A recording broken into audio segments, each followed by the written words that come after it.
Dobar dan, vidimo se opet. Da. Znači, počinjemo drugu emisiju. Gdje se nalazimo? Pa ovo vam se zove Martinov prozor, ili Martinovo okno, ili Martinov zdenac, ili kako god vam paše, nešto je Martinovo. Gospodine Tomek, znači ja sam čitala, malo sam se pripremala, znači tu se spominju pavlini. Možete malo o tome? Pavlina vam već denje 1200 neko ih spominju tu u naše župi Gračevici, kad je bila onako velika, sad vidite kako je bila velika, cijeli dan se vozimo, ne? Da su vam oni bili pustinjaki u planini, kaj su oni tam delali, Bog dragi ne zna, ne? Samo uglavnom s tim su se bavili, ali to vam kruži priča da su oni bili alkemičari. Sad je to jako bitno. Zašto je bitno? Zato im je trebala nafta, ne? Čemu im je nafta služila? Pa za recimo ogrjev, od nje su pripremali razne lijekove i tako dalje. Lijekove, da lijekove, pa ovdje danas sam naftalan lešitu, kada se ne, idete kupat neku naftu. Nafta pomaže ljudima, to su već ovi znali jako davno i Boga to naplaćivali, kruže priče, iako računa niko nema. Sad, pošto su se rešili lokalnog stanovništva, Non Fort su imali pik na to tu, kak bi oni to ne ozakonili da to bude njihovo. 1300 neke godine Čupor je rekao, dečki, ok, evo vam to. Tako da su vam Pavlini dobili kompletno to zemljište tu i tako da je to postalo njihovo. Tako vam se službeno nafta vadi ovdje još od 1200 i nekoj godina. Ili se barem zna za nju. Sad, dolazimo do težeg tela priča. Tako je bilo godinama. Onda negdje 1800 i nekih već su tu duboko bili Austro-Ugari. Su se dečki izmislili da bi oni skopali šta? Bunar. Šta će im bunar? Ali im ovo kad zalazi samo vano nije bilo dovoljno.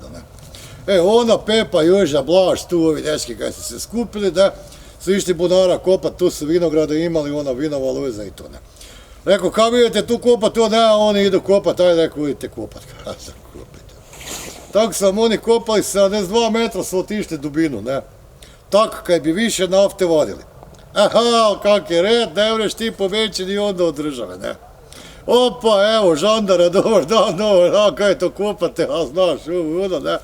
Ne vre to tako. Nego, pošto je Hrvatska uvijek bila tržišno orijentirana, ne, od nekad. I turistički? I turistički samim tim, ne, ali tržišno. Onda je jedan lokalni poduzetnik čisto domicilnog imena, Herman, ne, tu iz odmah, drugo brdo iz Graca, je dobil već 1850. godine koncesiju kaj bi on kopal, ne.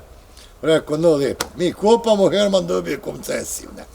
A to ljudi malo znaju, da je naftna povijest počela u Moslavini, razumete? I onda veli kaj će nama, kaj su vadili 1850. naftu, mislim, kaj si vadili? Kaj je, pa nisu imali ferka na 35-aka, razumete, ne? Nek su s njom svetlili, tako da su vam Moslavci osvetlili sami Beč. Da nas nije bilo, Beč svetlil ne bi. Industrijska revolucija samo što nije počela kuca na vrata, jesmo mi spremni, jesmo, razumete. Znači mi već imamo naftu i tak sve skupa. Sad kako se to malo proširilo tu po našoj Moslavini, to su vam došli ovi svi drugi čuli, ima tu nafte, otkud nafta? Otkud nafta? Sad vi morate čuti pravu priču. Dakle, nafta vam je ovak. 80 miliona godina nazad se neki kune u oči bi dali izvadit, drugi vele 40 miliona kuna ruku bi metli vatru. Ne mreju se dogovoriti, ali 48, tu vam je sve bilo močvaro. Sve kaj tu. Tu su živjela pitoma bića, Dinosaurus, Rex, onda Nosorog Excursus, onda recimo tak, ti ovi, baš ova domaća životinja, ne. Dok jedan dan, jedan vulkan nije postao aktivan. Zakaj se taj vulkan aktivirao, mi to što ne vremo znati. I uglavnom, opa, vulkan, opa, sve se to diže, tu sve leti kamenje, ovo ono, u toj močvare, u ovome onome i hopa na skoro 500 koje med se digne ko Moslavačka gora, razumete. Da, prije je bila viša, zato kad je tak stara, ona vam polako tone, to jest erodira. Sad gledajte, nesreća nikad ne dolazi sama. Ono je neki vrak ukrenul tam nekakvi kanali, tu vam se napunilo Panonsko more. Tu vam je ključ cijele priče kako je to sad ušlo, ne. Tu po obrancima Moslavačke gore, kad su već i oni Rimljani za onom biljkom zaključili, da je Moslavačka gora iza Panonskog mora bila kaj?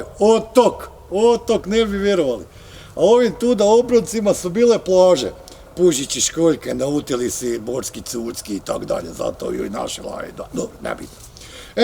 S tim taloženjem svega toga vam je Moslavačka gora kao takva puna čega nafte. Ali ne lezi vraže. Kad su ovi to skužili još tam 1880. i 90.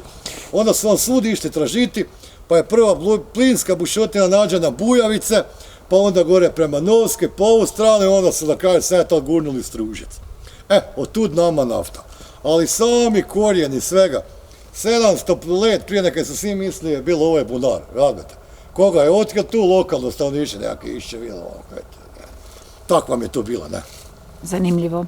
Jako, ne bi čovjek vjerovao, pa vi Moslavci sve imamo. A opet nemojte zaboraviti Župa Gračanica. To je ona za koju mi tragamo. Tako je.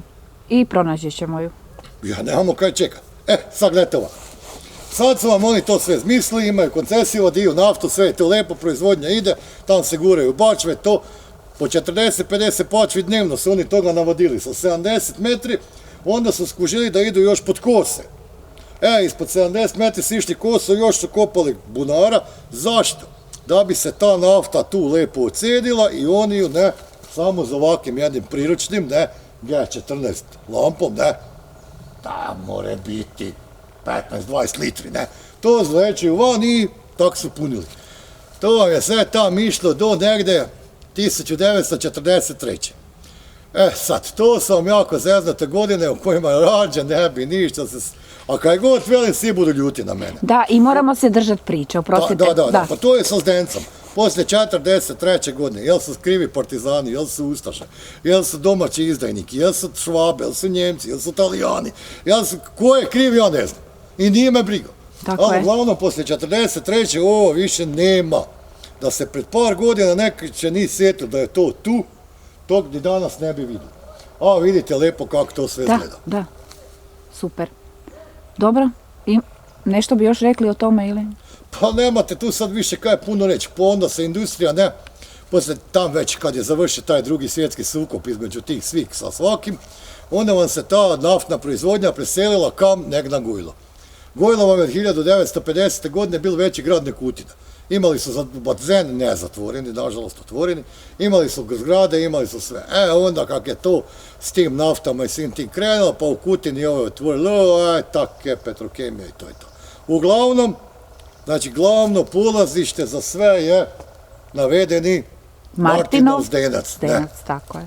Hvala lijepo.